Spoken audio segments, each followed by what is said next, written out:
خبر شامل کرتے ہیں بلوچستان کے سرحدی شہر تفتان سے ہمارے گدروشیا پوائنٹ کے نمائندہ سمیع الحق سیاپات سے۔ پاک ایران سرحدی شہر تفتان میں ایرانی مشین سے بنائی جانے والی نان سے علاقہ مکین بہت خوب محسوس ہو رہے ہیں۔ ایرانی مشین سے کاریگر 15 منٹ میں 50 روٹی تیار کرتے ہیں۔ عام تندور میں بننے والی روٹی مہنگائی کے باعث عام عوام کی دسترس ہوتی جا رہی ہے۔ 120 گرام کی روٹی 30 روپے میں مل رہی ہے۔ تفتان کے عوام نے مہنگائی کا توڑ نکال لیا ہے۔ ایرانی مشین میں بننے والی 1200 گرام نان 80 روپے میں لوگوں کو دینے لگے، جس کے باعث عام عوام نے ایرانی مشینوں کا رخ کر رکھا ہے۔ ایرانی نان کم قیمت کے ساتھ مزیدار بھی ہے۔ یقیناً دوسرے تندور والے کی نسبت سے ایرانی تندور پر زیادہ رش ہے۔ لوگ بہت سستی روٹیوں کو خرید کر مہنگائی کا مقابلہ کر رہے ہیں۔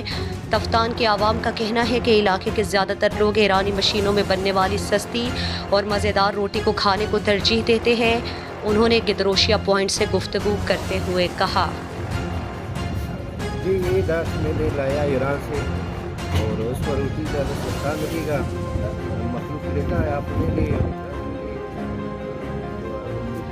سستا ملے گا، روٹی بھی فائدہ ہے، ہمارے بھی فائدہ ہے، بہت زیادہ چلے گا۔ مزید دلچسپ معلومات اور خبروں سے آگاہ ہونے کے لیے Gedrosia point Facebook page, Instagram, Twitter کو فالو اور یوٹیوب چینل کو سبسکرائب کریں۔ بیل آئیکن بٹن دبانا نہ بھولیں